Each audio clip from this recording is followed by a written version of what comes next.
దక్షిణామూర్తి స్తోత్రంలో ఇంతవరకు మనం 2 శ్లోకాల గురించి చెప్పుకున్నాం.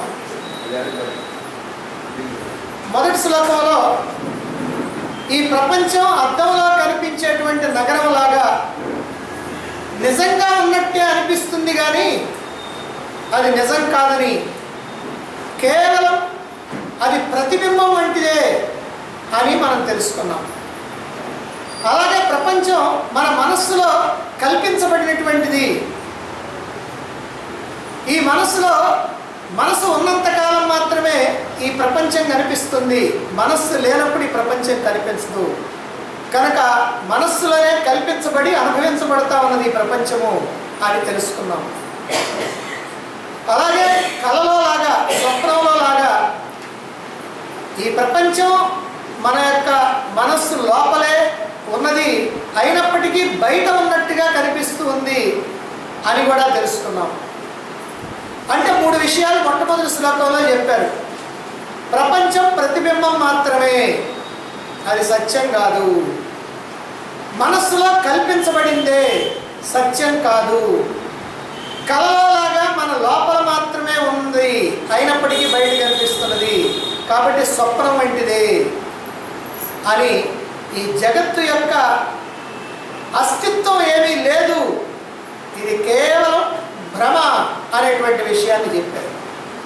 ఇక 2వ శ్లోకంలో విత్తనంలో మహావృక్షం ఎట్లయితే ఇమిడి ఉండి ఏ విధంగా అయితే అనుకూలమైనటువంటి పరిస్థితులు ఉన్నప్పుడు అది మళ్ళీ వ్యక్తమవుతూ ఉందో, విస్తరిస్తూ ఉంటుందో, అలాగే ఈ సమస్తమైనటువంటి సృష్టి అంతా కూడా, ఈ విశ్వం అంతా కూడా ఏకైక సత్యమైనటువంటి ఆత్మ చైతన్యంలో గర్భితమై ఉండి, నిక్షిప్తమై ఉండి, దాగి ఉండి, మాయాశక్తితో సంకల్ప రూపంలో స్ఫురిస్తూ ఉంటుంది అనేటువంటి విషయాన్ని మనం తెలుసుకున్నాం.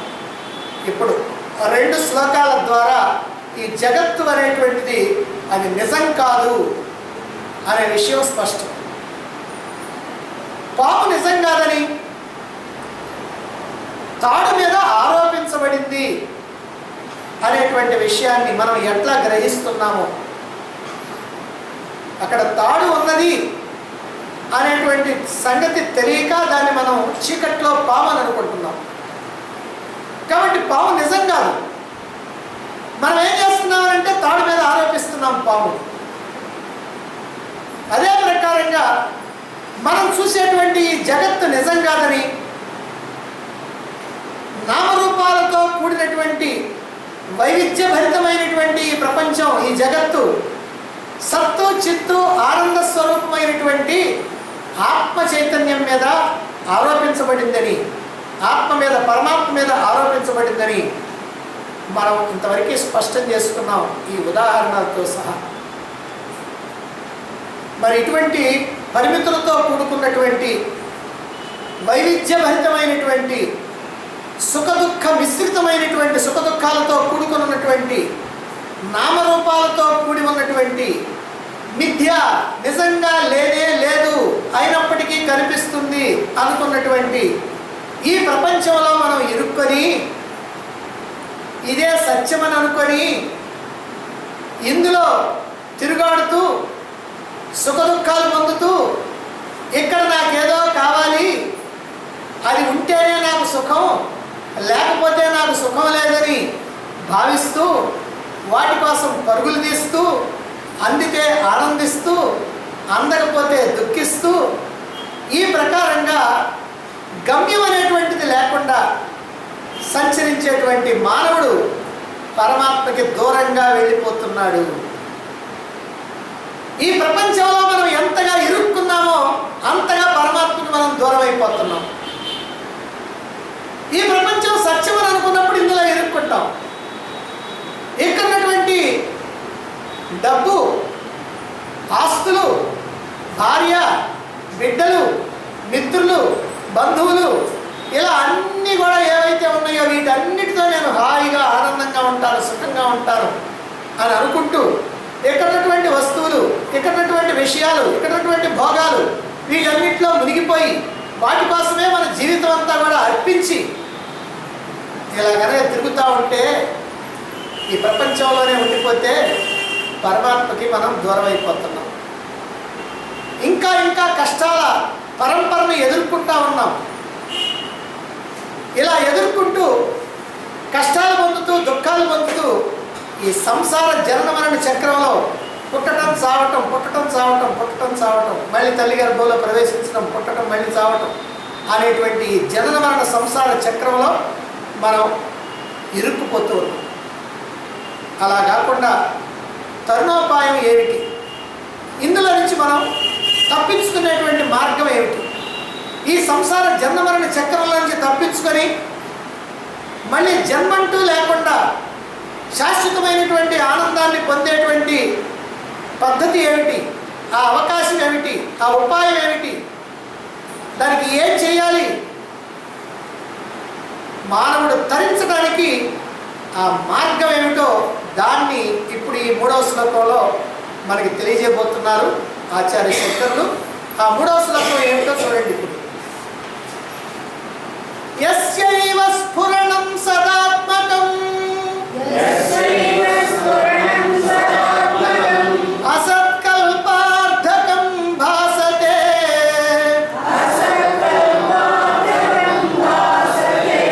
సాక్షాత్ తత్వమసీతి వేదవచసా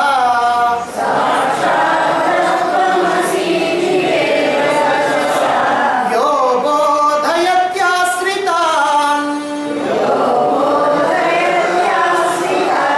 యత్సాక్షాత్కరణాత్ భవేన్న పునరా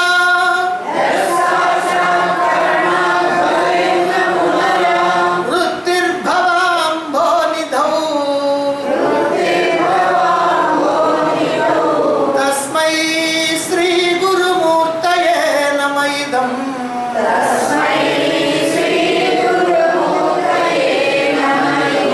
శ్రీ దక్షిణామూర్తయే.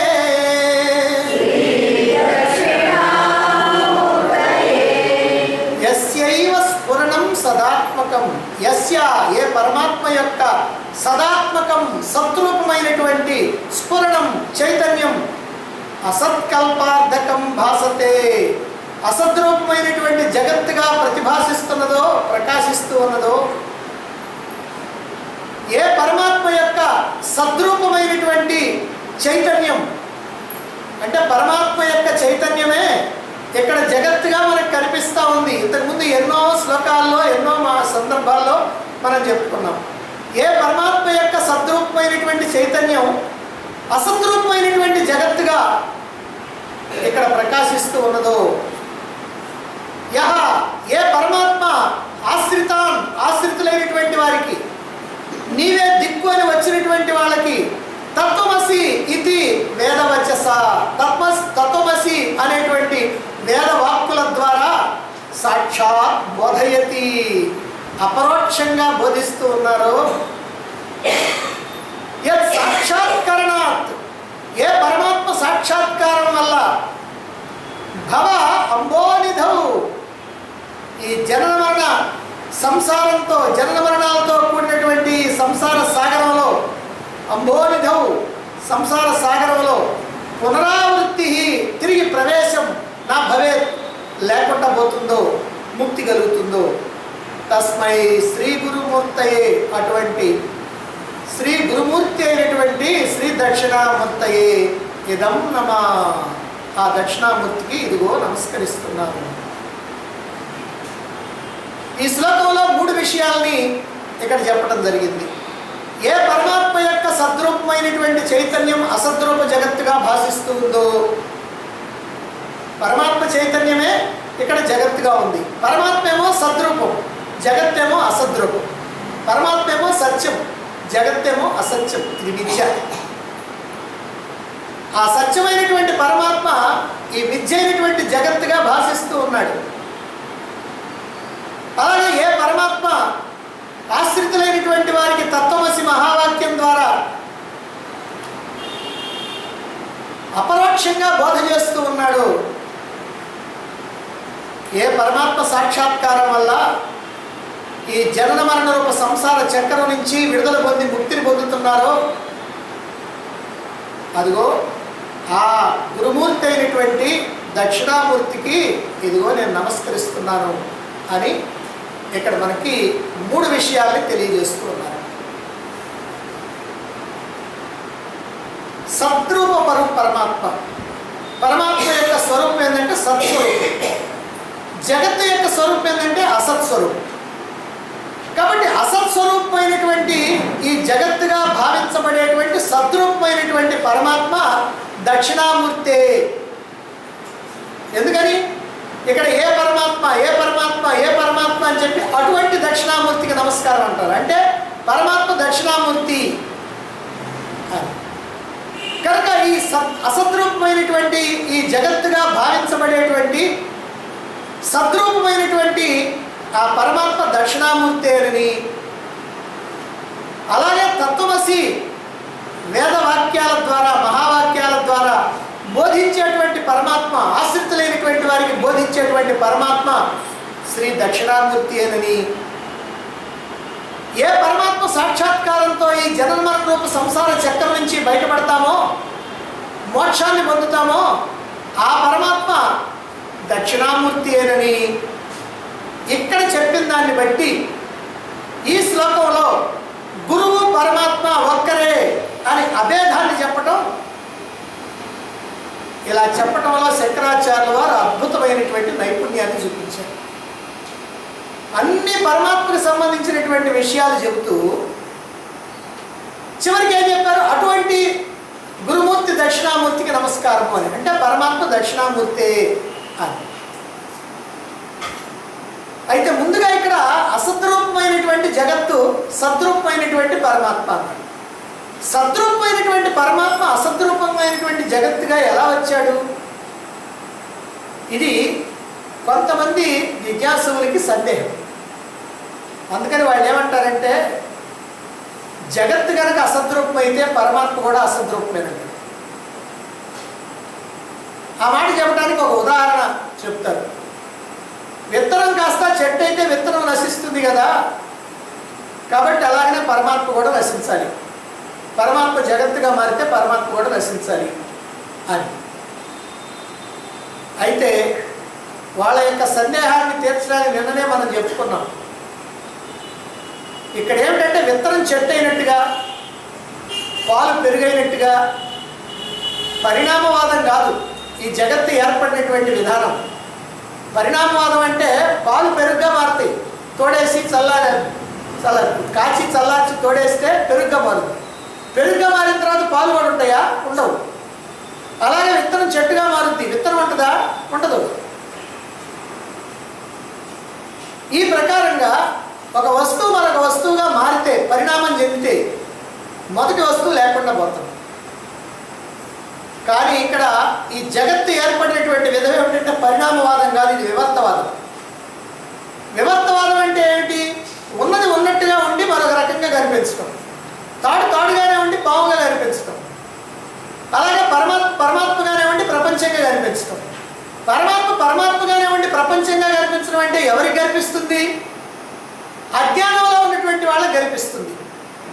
తాడు పావులాగా ఎవరికి కనిపిస్తుంది? అంధకారంలో ఉన్నటువంటి వాళ్ళకి కనిపిస్తుంది. అంధకారంలో ఉన్నటువంటి వాళ్ళకి తాడు కనపడదు, పాము మాత్రమే కనపడుతుంది. అజ్ఞానంలో ఉన్నటువంటి వాళ్ళకి పరమాత్మ కనపడదు, ప్రపంచమే కనపడుతుంది. కనుక వాళ్ళు చెప్పినటువంటి వాదం తప్పు. ఇది పరమాత్మ సద్రూపమే, జగత్తు అసద్రూపమే. ఎందుకంటే ఇది కేవలం ప్రతిబింబం కనుక ప్రతిబింబం అనేటువంటిది సత్యం కావడానికి వీల్లేదు.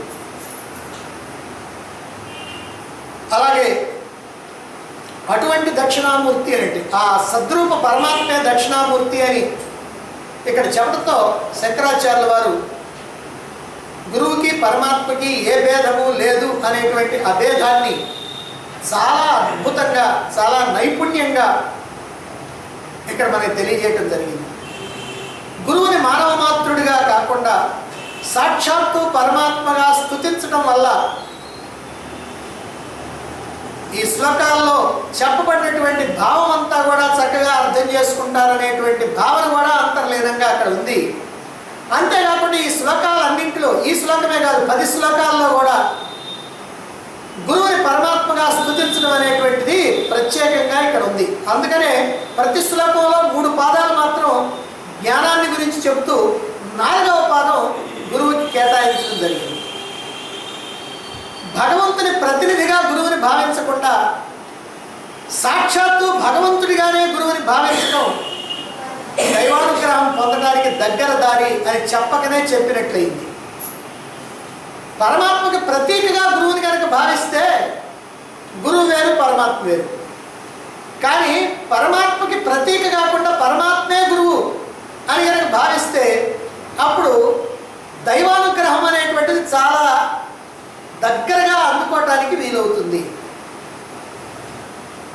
ఏ పరమాత్మ యొక్క సత్తా కదులుతూ ఈ మిథ్యా ప్రపంచం సృష్టించబడిందో, ఈ ప్రపంచంగా ఈ జగత్తుగా ప్రకాశిస్తున్నదో, అటువంటి పవిత్రమూర్తి అయినటువంటి శ్రీ గురుమూర్తి దక్షిణామూర్తికి నా ప్రణామాలు అని అనటంలో దక్షిణామూర్తియే ఈ ప్రపంచానికి అధిష్టానమైనటువంటి పరమాత్మ అనే విషయాన్ని ఇక్కడ స్పష్టం చేస్తున్నారు శంకరాచార్యులు వారు.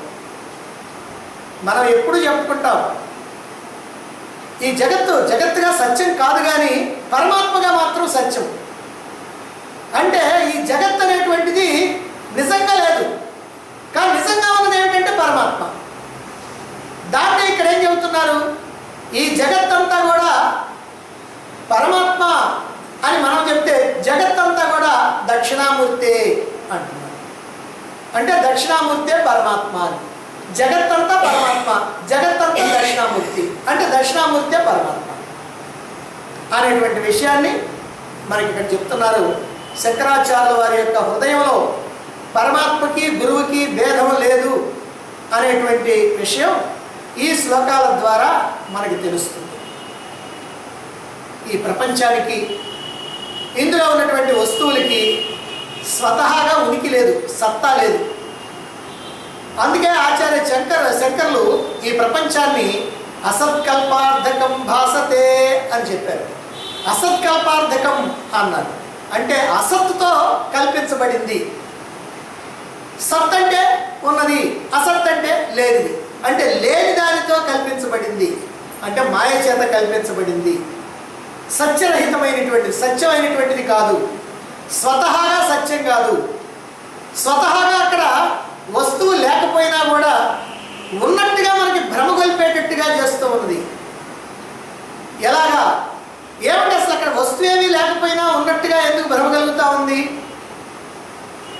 లేకపోయినా ఉన్నట్టుగా మనకి భ్రమ కలుగుతుంది అని మనం చెబుతున్నారు, ఇక్కడ చెప్తున్నారు. అలా జరుగుద్దా ఎక్కడన్నా అని అంటే మనకి మన అనుభవంలో అనేకమైనటువంటి ఉదాహరణలు ఉన్నాయి. చీకట్లో మనం వెళుతూ ఉన్నాం, దారిలో అక్కడ పాము కనిపించింది, దాంతో భయం వేసింది. అయితే స్వతహాగా పాము అనేటువంటిది సత్యమా? కాదు. పాము అనేటువంటిది సత్యం కాదు.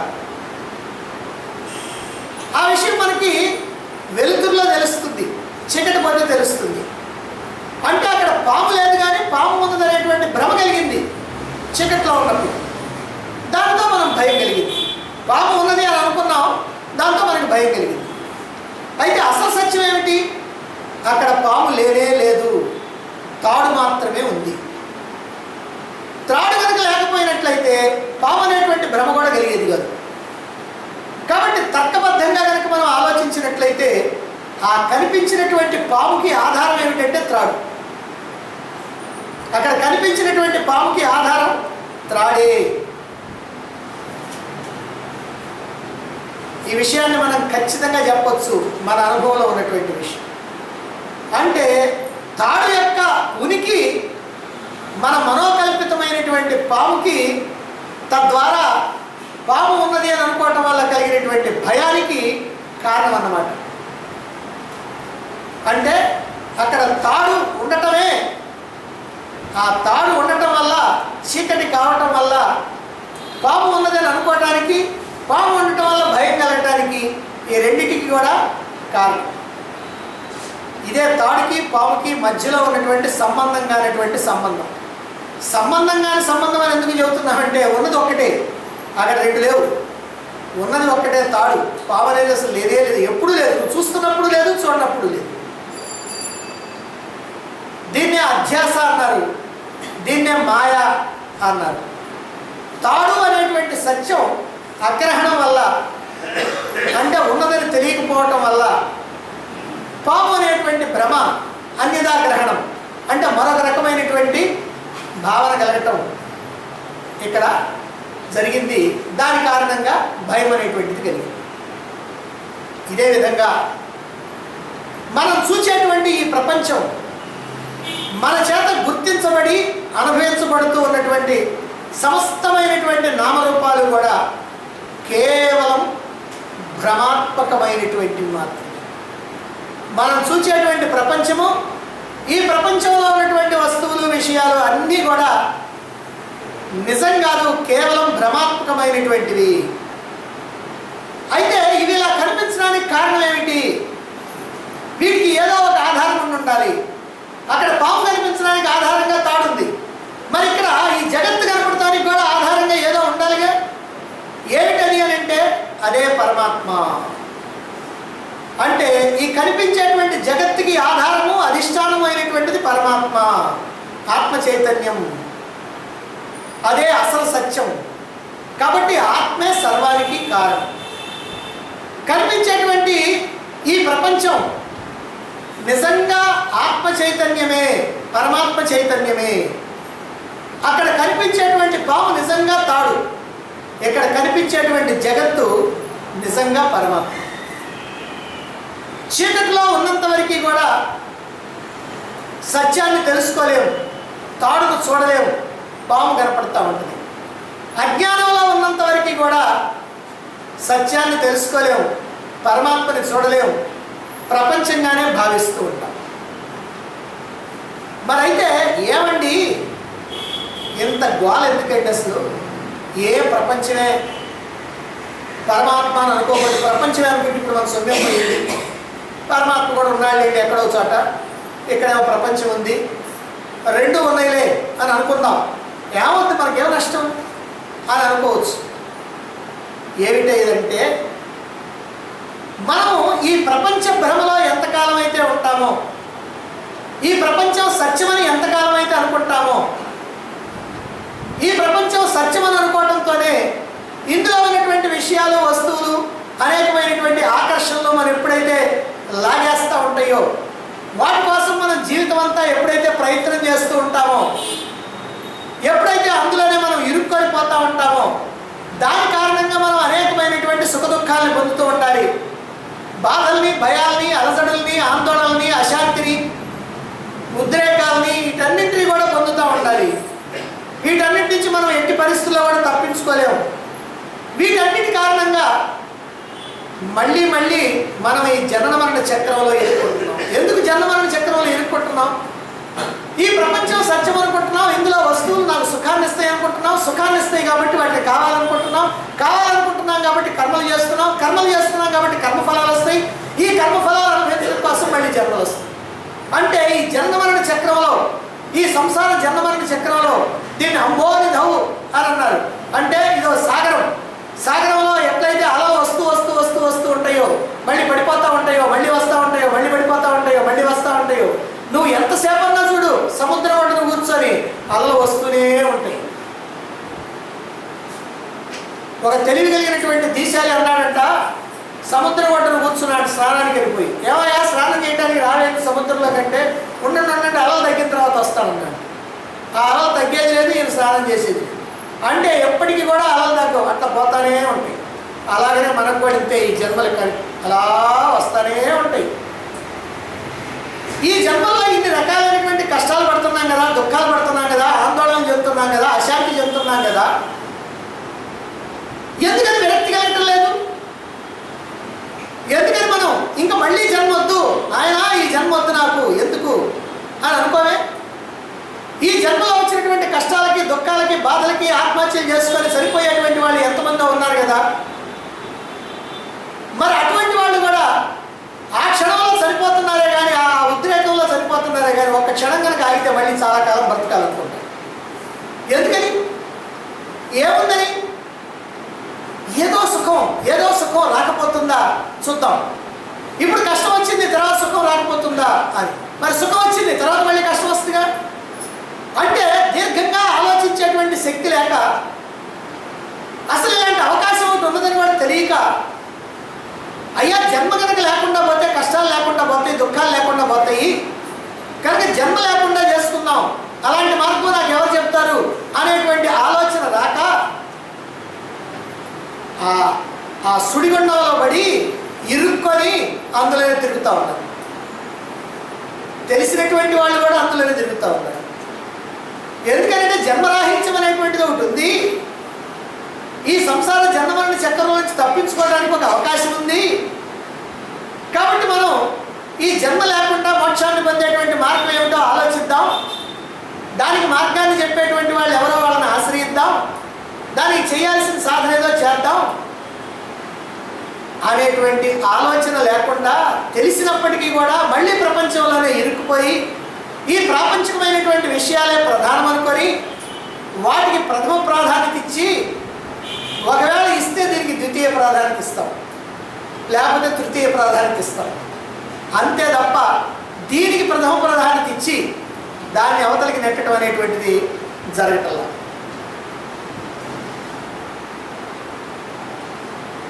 అయితే ఇప్పుడు సమస్తమైనటువంటి దుఃఖాలకి కారణం ఏమిటి? మానవుడికి సమస్తమైనటువంటి దుఃఖాలకి కారణమైనటువంటిది ఏమిటంటే ఈ ప్రపంచం సత్యం అని అనుకునేటువంటి భ్రమ మాత్రమే. మన దుఃఖాలన్నిటికీ కారణం ఈ ప్రపంచం సత్యం అనేటువంటి భ్రమలో ఉండిపోవటం. ప్రపంచం సత్యం అనుకుంటున్నాం కాబట్టి అందులో ఉన్న వస్తువుల మీద వ్యామోహం కాబట్టి వాటి కోసం ప్రయత్నం చేస్తున్నాం కాబట్టి కర్మఫలాలు, వాసనలు, ఈ కర్మఫలాలు వాసనలు ఉన్నాయి కాబట్టి జన్మలు, మళ్ళీ జన్మల్లో మళ్ళీ ఇదే వ్యవహారం. కాబట్టి మన యొక్క సమస్తమైనటువంటి దుఃఖాలకి మూల కారణం ఏమిటంటే ప్రపంచం సత్యం అని అనుకోవటం. ప్రపంచం సత్యం అని అనుకోవటమే కాదు, అసలు సత్యాన్ని గ్రహించకపోవటం కూడా. అసలు సత్యం ఏమిటి? ఉన్నది పరమాత్మ, ఆ పరమాత్మ నేనే అనేటువంటి సత్యాన్ని గ్రహించకపోవటం. నిజంగా ప్రపంచం అనేటువంటిది సత్యం కాదు, పరమాత్మే సత్యం అనేటువంటి విషయాన్ని చెప్పడానికి అనేకమైనటువంటి వేద మంత్రాలు మనకి చెబుతూ ఉన్నాయి. ఉపనిషత్తుల్లో ఉన్నటువంటి మంత్రాలు చెబుతూ ఉన్నాయి. ఏకమేవ అద్వయం బ్రహ్మ నేహనా నాస్తి కించన, ఉన్నదంతా కూడా ఒక్కటే బ్రహ్మము, బ్రహ్మానికి అన్యముగా ఇంకా ఏమీ లేదు, కించన కొంచెం కూడా ఏమీ లేదు అని చెబుతూ ఉంటే, పరమాత్మ కంటే వేరుగా ఏమీ లేదంటే పరమాత్మ కంటే వేరుగా జగత్తు ఉందని మనం అనుకుంటున్నామే, జగత్తు సత్యం అని అనుకుంటున్నామే. ఎలా ఉంటుంది? సత్యమైనటువంటిది ఒక్కటే, అది పరమాత్మ. పరమాత్మ కంటే వేరైనటువంటిది ఇంకో సత్యం ఉండటానికి వీలు లేదు. కాబట్టి జగత్ అనేటువంటిది సత్యం కావడానికి వీలు లేదు. ఉన్నదంతా ఏకమైనటువంటి అద్వైతమైనటువంటి బ్రహ్మమే, దీనికంటే అన్యముగా జగత్ అనేటువంటిది లేనే లేదు అనే విషయాన్ని బృహదారణ్యకోపనిషత్తు మనకి తెలియజేస్తా ఉంది. దీనికి వ్యతిరేకంగా అంటే పరమాత్మ సత్యం, ప్రపంచం సత్యం కాదు, దీనికి వ్యతిరేకంగా ప్రపంచం సత్యం, పరమాత్మ సత్యం కాదు అని అనుకుందాం. అనుకొని ఆలోచిస్తే ఆ ఆలోచన కరెక్ట్ అయితే దానికే పోవచ్చు. ఇప్పుడు ఏమనుకుంటున్నాం? ప్రపంచం సత్యం, పరమాత్మ సత్యం కాదు, ప్రపంచానికి వేరుగా పరమాత్మ అనేటువంటిది లేనే లేదు. సరే రైట్, ప్రపంచానికి వేరుగా పరమాత్మ లేదు, ప్రపంచం సత్యం అనుకున్నాం. సత్యం అంటే ఎప్పుడు ఉండాలిగా? మరి అన్ని కాలాల్లో ప్రపంచం ఉంటుందా? ఈ సృష్టికి ముందు ప్రపంచం ఉందా? లేదు. ఈ సృష్టి కాస్త పోయిన తర్వాత, ప్రళయం అయిన తర్వాత అప్పుడుందా? లేదు. ఆ సృష్టికి ప్రళయానికి మధ్యలో మాత్రమే ఈ జగత్తు కనపడతా ఉంది. మరి అయినప్పుడు ఇది సత్యం అనటానికి వీలుందా? ప్రపంచం సత్యం అనటానికి వీలు లేదు. ప్రపంచం సత్యం అనటానికి వీలు లేదు కాబట్టి పరమాత్మ సత్యం నాన్న చెప్పుకున్నాం. అయితే అది కాకపోతే ఇది తప్పు కాబట్టి అది కరెక్ట్. అందువల్ల ప్రపంచం అనేటువంటిది సత్యం కాదు, ఇది మిథ్య, ఇది రాత్రి వచ్చినటువంటి కళ లాంటిది అని మనం అనుకోవాలి. కళ కూడా నువ్వు నిద్రపోక ముందు కలలేదు, మేలుకున్న తర్వాత కలలేదు. కళ ఎప్పుడుంది? ఆ మధ్యలో నిద్రపోయిన కాసేపు. అందువల్ల ముందు లేక వెనక లేక మధ్యలో ఉన్నా లేనట్టే. ముందు ఉండి వెనక ఉండి మధ్యలో లేకపోయినా అంటే కనిపించకపోయినా అది ఉన్నట్టు. పరమాత్మ ముందుంది, సృష్టికి ముందుంది, సృష్టి పోయిన తర్వాత ఉంది, కానీ మధ్యలో కనిపించగల. ఎందుకంటే జగత్తుగా కనిపిస్తున్నాడు, అందుకని కనిపించగల. అయినప్పటికీ కూడా అది ఉన్నట్టు. ముందు ఉండి వెనక ఉండి మధ్యలో కనుక లేకపోయినా లేదా కనిపించకపోయినా అది ఉన్నట్టే. కాబట్టి పరమాత్మ సత్యం, ప్రపంచం సత్యం కాదు. మరి సత్యం కాదు కదండి ప్రపంచం, మరి ఎక్కడి నుంచి వచ్చింది? ఈ ప్రపంచం ఎక్కడి నుంచి వచ్చింది? ఎక్కడి నుంచి రాలేదు. ఈ ప్రపంచం ఎక్కడి నుంచి రాలేదు, ఎవరో కూర్చొని తయారు చేయలేదు. అసలు ఈ ప్రపంచం లేనే లేదు. అజ్ఞానంలో ఉన్నటువంటి వాడికి పరమాత్మే ప్రపంచంగా కనిపిస్తూ ఉన్నది, భ్రమగలుగుతూ ఉన్నది, అంతే. నిన్న మనం మొదటి శ్లోకంలో చెప్పుకున్నాం, జగత్తంతా కూడా మనం బయట చూస్తున్నాం, కానీ అది లోపల ఉంది. కలంతా కూడా మనసులో ఉంది, కానీ కలగనేటప్పుడు బయట ఉన్నట్టుగానే ఉంది. అజ్ఞానం. ఈ అజ్ఞానంలో ఉన్నాం కాబట్టి ఈ జగత్తంతా మనకి బయట ఉన్నట్టుగా కనపడతా ఉంది. మరైతే ఏమండి, పరమాత్మే ప్రపంచంగా కనపడుతుందన్నారు కదా, భ్రమ కలుగుతుందన్నారు కదా, ఎలా కలుగుతుందండి అని అంటే, ఒక ఇంద్రజాలికుడు ఒక తాడు తీసుకొచ్చి దాన్ని అలా ఇలా ఇలా ఊపి అట్ట పైకి అంటాడు. అనగానే టక్కనని నిలబడిపోద్ది, కర్రలాగా నిలబడిపోద్ది. అయితే అది తాడా కర్రా? కర్రను తీసుకొచ్చి అట్లా అన్నాడా, తాడుని తీసుకొచ్చి అట్లా అన్నాడా? తాడునే తీసుకొచ్చాడు. మన కంటికి బాగా కనపడతా ఉంది తాడు. తాడుని తీసుకొచ్చాడు, అట్లా అన్నాడు, అది నిలబడిపోయింది, అది కర్ర అయింది. కాబట్టి చూసే వాళ్ళందరికీ అది కర్రే. కానీ ఇంద్రజాలికుడికో వాడికి మాత్రం అది తాడి. వాడు కూడా భ్రమలో పడిపోడు, చూసే వాళ్ళందరూ భ్రమలో పడిపోతారు. అలాగే పరమాత్మ ప్రపంచంగా కనపడితే పరమాత్మకి ఏం భ్రమ లేదు. అదిగో ఇక్కడ చూచేవాడికే భ్రమ, అజ్ఞానంలో ఉన్నటువంటి వాడికే భ్రమ. నువ్వు కూడా ఈ అజ్ఞానాన్ని పోగొట్టుకున్నావా, నీకు కూడా ఈ భ్రమ పోద్ది. నువ్వు పరమాత్మ కనుక అయ్యావా, ఇక జగత్ అనేటువంటి భ్రమే లేదు. నువ్వు ఇంద్రజాలికుడు కనుక అయ్యావా, నీకు ఇప్పుడు భ్రమ లేదు, నీకు తాడుగానే కనపడుతుంది. నువ్వు ఎదురుగా కూర్చున్నా సరే నీకు తాడే కనపడుతుంది. ఆ ఇంద్రజాలికుడికి మాత్రం అది తాడు, చూచేటువంటి వాళ్ళకి అది కర్ర. కాబట్టి ఈ భ్రమ అజ్ఞానికే, జ్ఞానికి భ్రమ లేదు. అయితే మరి భ్రమ కలిగేది ఎట్లాగండి? సరే, భ్రమ అని తెలుసుకున్నాం, బాగానే ఉంది. మరి భ్రమ తొలగాలగా? భ్రమ కలిగేది ఎట్లా? భ్రమ అజ్ఞానంలో ఉన్నవాడికి కదా. జ్ఞానంలో ఉన్నటువంటి వాడికి, ఆత్మజ్ఞానంలో ఉన్నటువంటి వాడికి, నేను ఆత్మననేటువంటి స్థిరమైనటువంటి జ్ఞానంలో ఉన్నటువంటి వాడికి, ఆత్మనిష్టలో ఉన్నటువంటి వాడికి ఈ భ్రమ ఉండేటువంటి అవకాశమే లేదు. కాబట్టి మనం ఏం చేయాలి? అజ్ఞానంలో ఉన్నటువంటి మనం అజ్ఞానాన్ని తొలగించుకోవాలి. అజ్ఞానాన్ని తొలగించుకోవాలంటే జ్ఞానాన్ని పొందాలి. జ్ఞానాన్ని పొందటం అంటే ఆత్మజ్ఞానాన్ని పొందాలి. ఆత్మజ్ఞానాన్ని పొందటం అంటే నేను ఆత్మను అనేటువంటి స్థిర నిశ్చయంలో ఉండిపోవాలి. సరే, ఎట్లా తొలగుద్దండి ఈ అజ్ఞానం? నేను ఆత్మని ఎట్లా ఉంటాం? నేను ఎప్పుడు జీవుడిని అని అనుకుంటున్నాను కదా, మరి నేను ఆత్మని ఎట్లా అనుకుంటున్నాం? ఎట్లా అనుకోవాలా? ఎట్లా అనుకోవాలనో మనకి వేదాల్లో, 4 వేదాల్లో ఉన్నటువంటి 4 మహావాక్యాలు ఉన్నాయి. అదిగో అవి చెబుతున్నాయి. ఇందులో ఉపదేశ వాక్యం ఉంది, తత్వమసి. గురువు శిష్యుడికి బోధించేటువంటి ఉపదేశ వాక్యం తత్వమసి అని అంటే, తత్తు ఆ పరమాత్మ, త్వం నీవు, అసి అయి ఉన్నావు, ఆ పరమాత్మ నీవే అయి ఉన్నావు. అయ్యా నువ్వు జీవుడివి కాదు, నువ్వు పరమాత్మవి అని గురువు శిష్యుడికి బోధ చేస్తూ ఉన్నాడు. అదే తత్వమసి అనేటువంటి మహావాక్యం. కాబట్టి ఆ మహావాక్యాల్లో సూచించినటువంటి లక్ష్యార్థం ఏదైతే ఉందో, వాచ్యార్థం కాకుండా లక్ష్యార్థం ఏదైతే ఉందో, అదిగో ఆ లక్ష్యార్థాన్ని మన అనుభవంలోకి తెచ్చుకోవాలి. అదే మన స్వస్వరూప స్థితి, మన స్వస్థితి, ఆత్మస్థితి, సత్ చిత్తు ఆనందమయమైనటువంటి ఆత్మస్థితి. ఆ ఆత్మస్థితిని చేరుకునేదాకా మనం మాయా ప్రభావంలో ఉండిపోతాం. మాయా ప్రభావంలో ఉన్నంత వరకు ఈ మాయా జగత్తుని సత్యమని అనుకుంటాం, ఇందులో ఉన్నటువంటి వస్తువుల్ని నిత్యమని అనుకుంటాం. ఈ సత్యత్వ బుద్ధితో, ఈ నిత్యత్వ బుద్ధితో వీటన్నింటినీ చూస్తూ విశ్వసించి మాయా ప్రభావానికి లోనైపోతా ఉంటాం. జగత్తుని సత్యమని అనుకున్నాము, సత్యమని ప్రత్యేకంగా అనుకోవక్కర్లా, ఆ సత్యం అనేటువంటి భావంలో వ్యవహరిస్తూ ఉంటాం. ఇది లేకపోతే నా బ్రతికి ఇంకేముంది అనేటువంటి భావన ఏదైతే ఉందో, ఇది లేకపోతే నా బ్రతికి ఇంకేముంది అని అనుకున్నామంటే అప్పుడు జగత్ సత్యమని అనుకున్నట్టే కదా.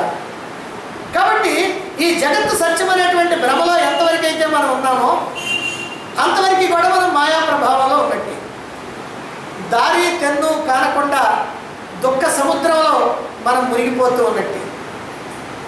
దీనిలో నుంచి బయటపడి, ఈ దుఃఖ సముద్రంలో నుంచి బయటపడి నిత్యము, శుద్ధము, అనంతము, అద్వయము, అనంత ఆనంద సాగరము అయినటువంటి స్వస్వరూప అనుభవంలో మనం కనుక నిలబడాలి అంటే శ్రోత్రియుడు, బ్రహ్మనిష్ఠుడు, కరుణాసముద్రుడు అయినటువంటి ఓ సద్గురువు యొక్క సహాయంతో వేదాంతంలో ఉన్నటువంటి, వేదాలకి అంతంలో ఉన్నటువంటి ఉపనిషత్తుల్లోని మహావాక్యాల యొక్క లక్ష్యార్థాన్ని గ్రహించి ఆ స్థితిలో నిలిచిపోవాలి. ఇదే మనకున్నటువంటి ఏకైక మార్గం. మనకి అంటే ఈ లోకంలో ఉన్నటువంటి సమస్తమైనటువంటి మానవులకి ఉన్నటువంటి ఏకైక మార్గం. ఏ మార్గంలోనూ ప్రవేశించినా చివరికి ఈ మార్గం దగ్గరికి రావాలి. ఎందుకంటే ప్రారంభంలో అనేకమైనటువంటి ఉంటాయి సాధనలు, అనేకమైనటువంటి ఉంటాయి ఈ మార్గాలు, తెలివితేటలు. కానీ ఎన్ని రకాలు ఉన్నప్పటికీ కూడా చిట్ట చివరికి ఎక్కడికి రావాలంటే అక్కడికి రావాలి. ఇప్పుడు సాధారణంగా మనం దైవ దర్శనానికి ఒక క్షేత్రానికి వెళ్ళామనుకోండి, ఆ క్షేత్రానికి వెళ్ళడానికి ఎట్టించి కావాలంటే అట్టించి రూట్లు ఉంటాయి. బస్సు రూట్లు కానీ, ట్రైన్ రూట్లు కానీ, విమానం రూట్లు కానీ ఏవో ఉంటా ఉంటాయి. నువ్వు ఎట్టించన్నారా దేవాలయంలోకి ఎట్టించన్నా పో, అక్కడ కూడా 4 మార్గాలు ఉన్నాయి అనుకోండి, 4 వాకిళ్ళు. ఆ 4 వాకిళ్ళ నుంచి ఎటైనా పోవచ్చు. కానీ దేవుణ్ణి చూడటానికి మాత్రం ఆ గర్భగుడి ముందున్నటువంటి తలుపు ఉందే, ద్వారం ఉండే, దాని గుట్ట పోవాల్సింది. ఇంకో మార్గం లేదు.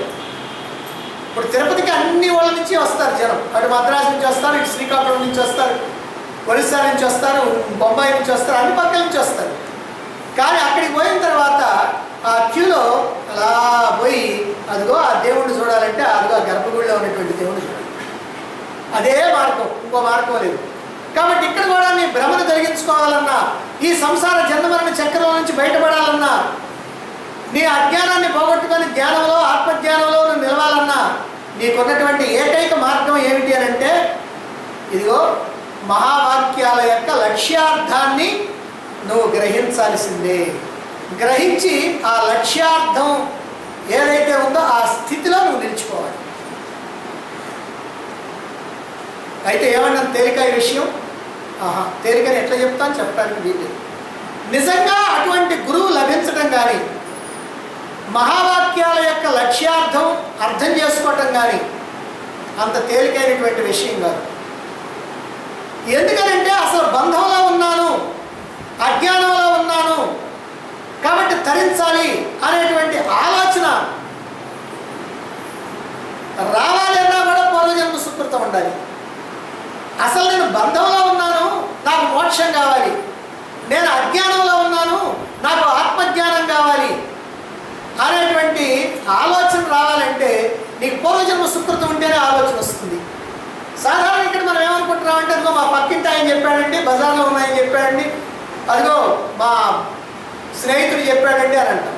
స్నేహితుడు చెప్పినా ఎవరు చెప్పినా నీకు ఆ విషయాన్ని తెలుసుకునేటువంటి అర్హత ఎందుకు వచ్చిందనంటే పూర్వజన్మ సుకృతం ఉంటుంది.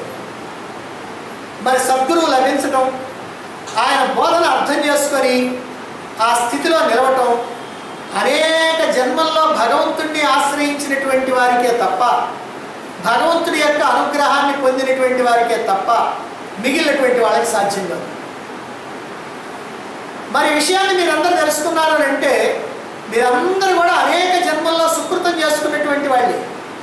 ఆ సుకృతం కనుక లేకపోయినట్లయితే నేను అజ్ఞానంలో ఉన్న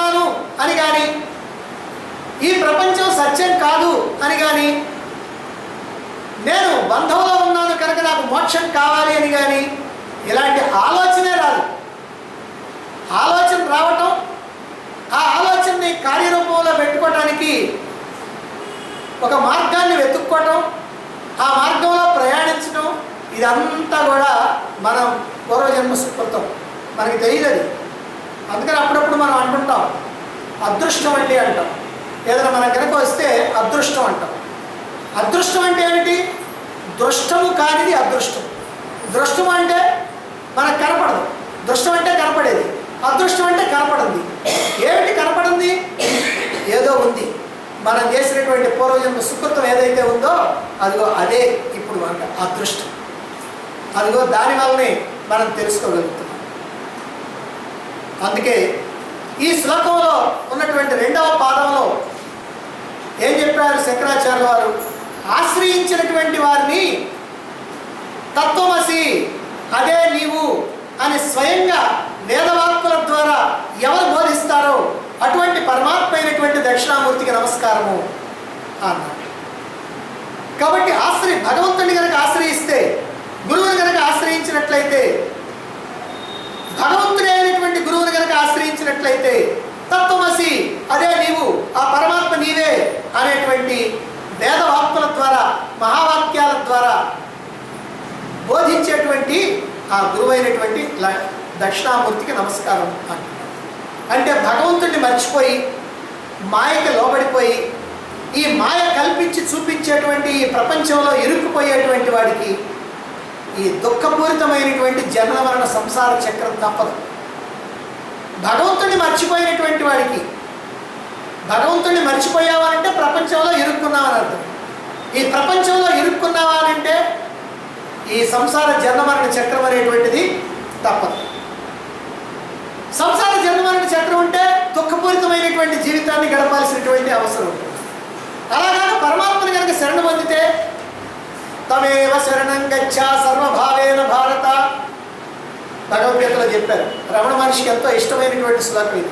తమేవ శరణం గచ్చ, నువ్వే దిక్కు, నువ్వు తప్ప నాకు గచ్చంతరం లేదని పరమాత్మని కనుక శరణు వేడుకున్నట్లయితే, ఆ పరమాత్మను శరణ కనుక పొందితే ఆయనే ఏం చేస్తాడు? సత్తు చిత్తు ఆనంద స్వరూపమైనటువంటి ఆత్మవు నీవే, పరమాత్మవు నీవే అని బోధిస్తాడు. అయితే పరమాత్మే స్వయంగా బోధిస్తాడండి? మళ్ళీ ఇంకో సందేహం. ఇప్పుడు చెప్తున్నాగా పరమాత్మను ఆశ్రయిస్తే పరమాత్మ బోధిస్తాడన్నారు. మరి పరమాత్మే స్వయంగా బోధిస్తాడా అంటే అవును, పరమాత్మే బోధిస్తాడు అని మనం ఇక్కడ ఒప్పుకోవాలి. ఎందుకనంటే ఆచార్య శంకరులు తన సమాధానంలో ఈ విషయాన్ని చెప్తున్నారు. అవును, పరమాత్మే బోధిస్తాడు. పరమాత్మ అంటే ఎవరు? మనం నమ్ముతామా పరమాత్మ బోధిస్తాడంటే? పరమాత్మ ఎక్కడుంటాడో తెలియదు, ఎక్కడుంటాడో తెలియదు, ఎలా ఉంటాడో తెలియదు. ఆయన ఎటు బోధిస్తాడు? కాబట్టి పరమాత్మ అంటే ఎవరు మనం క్వశ్చన్ వేసుకున్నాం. కేవలం చైతన్యం, కేవలం ఆత్మ చైతన్యం. ఆ ఆత్మ చైతన్యం బోధించడానికి వీల్లేదు.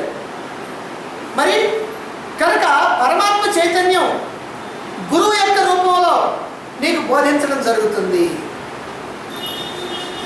నువ్వు పరమాత్మని వేరుగా, గురువుని వేరుగా చూసినప్పుడు పరమాత్మ ఎలా బోధిస్తాడయ్యా నాకు అని అనుకుంటాను. ఎందుకంటే గురువు అయితే బోధిస్తాడు కానీ ఆయనకు నోరుంది, కానీ పరమాత్మ ఎట్లా బోధిస్తాడు అని నీకు సందేహం. కానీ పరమాత్మని వేరుగా, గురువుని వేరుగా చూడకుండా ఒక్కటిగా కనుక చూస్తే అదిగో ఆ గురువే పరమాత్మ కనుక పరమాత్మే బోధిస్తున్నాడు, పరమాత్మ అయినటువంటి గురువే బోధిస్తున్నాడు అని అనుకుంటాం. కాబట్టి ఆచార్య శంకర్లకి ఇలాంటి సందేహం రాదు, మనకు వచ్చినటువంటి సందేహం. అందుకే పరమాత్మ అయినటువంటి గురువు దక్షిణామూర్తికి నమస్కారాలు అంటున్నాడు. ఇలాంటి భావంతో స్తుతించినటువంటి వాళ్ళకి ఈ నమస్కారాలన్నీ కూడా గురు రూపంలో ఉన్నటువంటి పరమేశ్వరుడికే చేరుతాయి. ఈ భావంతో స్తుతిస్తే, అంటే గురువు పరమాత్మ ఇద్దరు ఒకటే కనుక స్తుతిస్తే ఎక్కడికి పోతాయి? పరమాత్మకే పోతాయి. గురువు వేరు పరమాత్మ వేరు అని కనుక చేస్తే, గురువుని పూజిస్తే గురువుకి పోతాయి, పరమాత్మని పూజిస్తే పరమాత్మ. గురువే పరమాత్మ అని చేస్తే నువ్వు ఒక్కటే చేసేది, కానీ గురువుకి చెప్తి, పరమాత్మకి చెప్తి. తనను ఆశ్రయించి శరణు కోరినటువంటి శిష్యుల మీద అపారమైనటువంటి దయతో మహావాక్యాల లక్ష్యార్థాన్ని బోధించి దాన్ని అర్థం చేసుకునే విధంగా సహాయం సహకారాలు అందించి మార్గదర్శిగా నిలిచేటువంటి గురువే పరమ దైవం. కాబట్టి ఆ రకమైనటువంటి భావన ఉండాలి. ఎవరైతే ఆశ్రయిస్తారో వాళ్ళకి ఎంతో కరుణతో ఈ మహావాక్యాల యొక్క లక్ష్యార్థాన్ని బోధించేటువంటి గురువు సాక్షాత్తు పరమాత్మ, వాళ్ళకి మార్గదర్శకత్వాన్ని వహించేటువంటి గురువు పరమాత్మే, ఆయనే పరమ దైవం అని గ్రహించాలి. ఇంకా చెప్పాలంటే పరమాత్మ యొక్క వ్యక్త స్వరూపం, పరమాత్మ అవ్యక్త స్వరూపం, పరమాత్మ యొక్క వ్యక్త స్వరూపం గురువు. అయితే వేదాంతంలో చెప్పబడినంత మాత్రాన, సద్గురువు బోధించినంత మాత్రాన అదే నీవు ఎలా ఉంటావు? ఇక్కడ మనకి 3 పాదాల్లో 3 విషయాలు చెప్పారు. అందుకని ఒక విషయంలో నుంచి ఒక విషయంలోకి వస్తున్నాం. సద్గురువు బోధించినంత మాత్రాన, అయ్యా నువ్వు పరమాత్మే చెప్పినంత మాత్రాన మనం పరమాత్మ అయిపోతావా? ఎలా అవుతాం పరమాత్మ? పరమాత్మ ఏమో అపరిమితుడు, నేనేమో పరిమితుడిని. పరమాత్మ ఏమో అమృతం, నేనేమో మృతం. పరమాత్మ ఏమో శుద్ధ చైతన్యం, నేనేమో జడం. ఇలా ఎన్నో భేదాలు ఉన్నాయి కదా పరమాత్మకి నాకు. కాబట్టి నేను పరమాత్మని ఎట్లా అవుతాను అనేటువంటిది ద్వైతుల యొక్క భావన, ద్వైతుల యొక్క సంశయం, సందేహం. నిశ్చితంగా పరిశీలించి కనుక చూసినట్లయితే, ఈ భేదాలన్నీ కూడా నిశ్చితంగా పరిశీలిస్తే ఈ సందేహానికి మనకు ఆస్కారం లేదు. ఎందుకని ఇక్కడ ఈ విమర్శకులు చూపించినటువంటి పరిమితులు, ఈ లక్షణాలు అన్నీ కూడా ఉపాధులకి చెందినటువంటివి. నేను పరిమితుడిని అంటే ఏది పరిమితం? ఈ దేహం పరిమితం, అంతే కదా. నేను మృతం అంటే మృతం ఏది? దేహం మృతం. కాబట్టి అన్నీ కూడా ఈ ఉపాధులకు సంబంధించినటువంటివి. మరి ఉపాధులకి అతీతంగా కనుక చూస్తే, ఉపాధుల్ని పక్కన పెట్టి ఇప్పుడు చూస్తే, ఉపాధుల్ని పక్కన పెట్టి చూస్తే ఈ ఉపాధుల ద్వారా పనిచేసేటువంటి సత్యం మాత్రం ఒక్కటే అని ఉపనిషత్తులన్నీ కూడా గట్టిగా చెప్తూ ఉన్నాయి. పరిమితమైనటువంటిది ఈ దేహం, ఈ దేహం అనేటువంటి ఉపాధి పరిమితమైనటువంటిది. మరణించేది ఈ ఉపాధి, జడమైనది ఈ ఉపాధి. మరి ఉపాధులను తొలగించి చూస్తే అంతా ఒక్కటే సత్యం, అదే ఆత్మ చైతన్యం, ఉపాధులు లేనటువంటి శుద్ధ చైతన్యం. ఇక్కడ ఉపాధులు ఉన్నాయి, పరమాత్మకు ఉపాధులు లేవు. అందుకని ఉపాధులు లేనటువంటి శుద్ధ చైతన్యం పరమాత్మ. మరి నీకేం ఉపాధులు ఉన్నాయి కదా, ఈ ఉపాధులను వదిలేసి, ఉపాధుల్ని కనుక నువ్వు వదిలేస్తే ఇప్పుడు ఉపాధులు లేని శుద్ధ చైతన్యం నువ్వు అవుతావు. మరి ఉపాధులు లేని శుద్ధ చైతన్యం పరమాత్మ అయితే, ఉపాధుల్ని విడిచినటువంటి శుద్ధ చైతన్యం నువ్వు పరమాత్మ అవుతావుగా. కాబట్టి ఇది నువ్వు పరమాత్మ అని అంటానికి ఇది కారణమవుతుంది. అలా నువ్వు పరమాత్మ అవుతావు, అంతే తప్ప ఈ దేహాన్ని పట్టుకొని పరమాత్మ అంటే ఈ దేహం ఎప్పటికీ పరమాత్మ కాదు. కనుక ఉపాధుల్ని విడిచి సమాధి స్థితిలో, కేవల స్థితిలో నిలిచినటువంటి సాధకుడు ఉపాధులు లేనిటువంటి శుద్ధ చైతన్యం కనుక అతడు పరమాత్మ. ఉపాధి వినిర్ముక్తం సమాధి దశా సంపన్నం శుద్ధ చైతన్యం. ఉపాధి వినిర్ముక్తం, ఉపాధులు వదిలించుకున్నటువంటి వాడు. సమాధి దశా సంపన్నం, సమాధి స్థితిలో ఇచ్చినటువంటి వాడు. శుద్ధ చైతన్యం, శుద్ధమైనటువంటి చైతన్యం, అది నీ యథార్థ స్వరూపము పరమాత్మ. మన కొంతకాలం కిందట ఢిల్లీలో ఓ చిన్న పసిబాలుడిని, మనకు కాస్త బంధువు లేకపోతే మిత్రుడు, అదిగో అటువంటి ఓ చిన్న బాలుడిని, ఆయన కుమారుడిని మనం చూసాం. 20 సంవత్సరాల తర్వాత ఆ బాలుడు పెరిగి పెద్ద అయిన తర్వాత ఇప్పుడు తిరుపతి వచ్చాడు. ఆ తిరుపతి అదే సమయంలో మనం కూడా పోయాం. ఇప్పుడు ఆ పిల్లవాడిని మనం చూసాం. అప్పటికి ఇప్పటికీ ఎన్నో తేడాలు ఉన్నాయి. దేశం, కాలం, రూపం అన్నీ మారిపోయింది. అప్పుడేమో ఢిల్లీలో ప్రదేశం, ఇప్పుడేమో తిరుపతిలో. అప్పుడేమో 1984వ సంవత్సరం, ఇప్పుడేమో 2014వ సంవత్సరం. అప్పుడేమో 2 అడుగులు ఎత్తున్నాడు, బొద్దుగా ఉన్నాడు, బోడిగుడ్డుతో ఉన్నాడు, చిన్న చిన్న చేతులు, బోసి నోరు, డ్రాయర్ మాత్రమే ఉంది ఒంటి మీద. ఎంతో ముద్దొస్తూ ఉన్నాడు. మరి ఇప్పుడు 5 అడుగుల 6 అంగుళాలు ఎత్తున్నాడు, సన్నగా ఉన్నాడు, ఇన్షర్ట్ చేసుకున్నాడు, కళ్ళజోడు పెట్టుకున్నాడు, క్రాఫ్ట్తో ఉన్నాడు. ఇన్ని తేడాలు ఉన్నా కూడా మనం ఏమంటున్నాం? వాడే వీడు అని అంటావా అనమా? అతడే అప్పుడు చూసినటువంటి వాడే, మీ అబ్బాయే కదూ, ఆ బాబాయ్ ఎంత మారిపోయాడండి అని వాడే వీడు అని అంటాం. ఎందువల్ల? ఇన్ని తేడాలు ఉన్నాయి కదా. అప్పటికిప్పటికి రూపంలో ఏమైనా సంబంధం ఉందా? అసలు ఏమి సంబంధం లేదు, గుర్తుపడటానికి వీలే లేదు. ఇన్ని తేడాలు ఉన్నప్పటికీ కూడా ఆ అసలు వ్యక్తి అతడే అనేటువంటి ఒక భావన మనలో గట్టిగా నిలబడిపోవాలా? ఎందుకని? అతడే కదండి, ఆడేనండి వీడు, ఎవడైనా అంటాడండి 20 ఏళ్ళు పోయిన తర్వాత కాకుండా ఉంటాడా ఏంది అని మనకి ఎంత గట్టి నమ్మకం. కానీ మనం పరమాత్మ అంటే మాత్రం మనం గట్టి నమ్ముకోలేదు. మనం పరమాత్మ అయినప్పటికీ పరమాత్మ అంటే మాత్రం నమ్ముకోలేదు. ఎందుకంటే ఇప్పుడు ఈ రూపంలో ఉన్నాం కాబట్టి ఇట్లా ఉన్నాం కాబట్టి అక్కడ చూసినటువంటి వాడు ఇతడే అనేటువంటి నమ్మకం అక్కడ ఉన్నట్టుగా ఇదిగో ఇక్కడ మాత్రం ఆ నమ్మకం ఉంటుందా. రూపం మారింది, డ్రెస్ మారింది, అలవాట్లు మారిపోయినాయి, ఆహారం మారిపోయింది, దేశ కాలాలు మారిపోయింది, ఎన్ని మార్పులు ఉన్నా కూడా ఇతడు అతడే, అతడు ఇతడే, ఇద్దరు ఒకరే అంటాం. ఇలా ఒక్కడే అని అంటాన్ని సమానాధికరణం అన్నారు వేదాంతం. సమానాధికరణం అంటే ఎన్ని మార్పులు పైన ఎన్ని మార్పులు ఉన్నా మన బుద్ధికి ఒక విధమైనటువంటి ఏకత్వం అందుతుంది. ఇదే విధంగా తత్వమసి మహావాక్యం అనంతమైనటువంటి సత్యాన్ని మన బుద్ధికి అందిస్తాం. అదే నీవు, ఆ పరమాత్మ నీవే, నువ్వేనయ్యా పరమాత్మ అని అంటున్నాడు.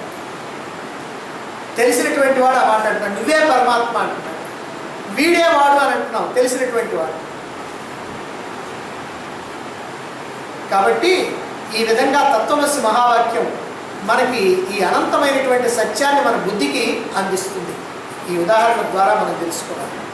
ఈ విధంగా వేదాల్లో ఉన్నటువంటి తత్వమసి మొదలైనటువంటి మహావాక్యాలను తెలియజెప్పి వాటి యొక్క లక్ష్యార్థాన్ని బోధించేటువంటి గురువుని దైవంగా భావించి పూజించే సాధకులకి ఆ మహావాక్యాల యొక్క లక్ష్యార్థం అర్థమవుతుంది, అవగతమవుతుంది. అంతేకాదు ఆ మహావాక్యాల్లో నిగూఢంగా దాగి ఉన్నటువంటి తత్వ రహస్యపు లోతుల్ని గ్రహించి మననం చేసి ఆ జ్ఞానానుభవంలో నిలిచిపోయినప్పుడు అద్వయము అనంతము అయినటువంటి తన స్వస్థితిలోకి జాగృతులవుతాడు శిష్యుడు. కాబట్టి ఆ మహావాక్యాల్లో ఉన్నటువంటి ఆ తత్వార్థపు లోతులు తెలుసుకొని ఆ జ్ఞాన అనుభవంలో మనం నిలిచిపోవడం అనేటువంటిది, ఆ నిలిచిపోయినప్పుడు ఆ అద్వయమై అవ్యయమై అనంతమై ఆనంద స్వరూపమై ఉన్నటువంటి ఆ స్థితిలో, స్వస్థితిలో, ఆత్మస్థితిలో దానిలో జాగృతి అయిపోతాయి. అంటే తత్వమసి మహావాక్యార్థం యొక్క లక్ష్యార్థం ఏదైతే ఉందో అది తనకి స్వానుభవం అవుతుంది, తన అనుభవంలోకి వచ్చేస్తుంది. అలా తన స్వస్థితిలో తాను నిలిచి తెలుసుకోవాల్సింది, పొందాల్సింది, చేయాల్సింది ఇక ఏమీ లేదు నాకు అని అనుకుంటాను. ఈ లోకంలో నాకేం అక్కర్లేదు. కారణం, ఈ లోకంలో నుంచి నాకేం అక్కర్లేదు, బయట నుంచి నాకేం అక్కర్లేదు, లోపలనే ఉంది. ఇంతకాలం ఆనందం నేను బయట ఏదో వస్తువుల ద్వారా, విషయాల ద్వారా, భోగాల ద్వారా పొందాలనుకున్నా. ఇప్పుడు నాకు ఆనందం లోపలనే ఉంది. కనుక ఆనందం అనేటువంటిది బయట వస్తువుల్లో లేదు, బయట నుంచి కూరేది కాదు, లోపల నుంచి ఊరేది ఆనందం అని తెలుసుకున్నాడు కాబట్టి లోపల నుంచి ఆనందం వస్తుంది. కాబట్టి బయట ఉన్నటువంటి కాస్త ఆనందం అతనికి ఇప్పుడు అక్కర్లా. కాబట్టి బయట నుంచి ఏమి అక్కర్లేదు కాబట్టి ఏమీ చేయాల్సిన పని లేదు కాబట్టి కర్మఫలాలు, వాసనలు అంటూ ఉండవు. అవి లేవు కాబట్టి జన్మలు ఉండవు. కాబట్టి జన్మరణ చక్రం నుంచి తప్పించుకున్నాడు. జన్మించే అవసరం లేదు, అవకాశం లేదు. మళ్ళీ జన్మలు లేకపోతే దుఃఖాలు లేవు, జన్మ లేకపోతే మరణం లేదు, రోగాలు లేవు, ముసలితనం లేదు. కాబట్టి ఇది జన్మరాహిత్య స్థితి, ఇది మోక్ష స్థితి. ఈ ప్రకారంగా ఎవరి యొక్క వ్యక్త స్వరూపం ఈ ప్రపంచంగా భాషిస్తూ ఉన్నదో, శ్రద్ధతో శరణు వేడినటువంటి వాళ్ళకి ఎవరు తత్వమసి మహావాక్యార్థాన్ని జ్ఞాన బోధ చేస్తారో, ఎవరి బోధ వల్ల ఈ జనన మరణ సంసార చక్రం నుంచి విడుదల పొంది మోక్షాన్ని పొందడం జరుగుతుందో అటువంటి శ్రీ దక్షిణామూర్తికి నమస్కారము అని అంటున్నాడు ఇక్కడ శంకరాచార్య వారు ఈ శ్లోకంలో. ఇంతవరకు 3 శ్లోకాల్లో త్వం అనేటువంటి పదాన్ని గురించి చెప్పారు. ఇప్పుడు తర్వాత వచ్చేటువంటి 3 శ్లోకాల్లో తత్ గురించి చెప్పబోతా ఉన్నారు. త్వం గురించి చెప్పారంటే ఈ జగత్తుని గురించి చెబుతున్నారు. ఈ జగత్తు సత్యం కాదు, ఈ జీవుడు సత్యం కాదు అని త్వం గురించి చెప్పారు. ఇప్పుడు తత్ గురించి చెప్పబోతున్నారు. మరి ఏం చెప్తున్నారో మరి రేపటి నుంచి తెలుసు.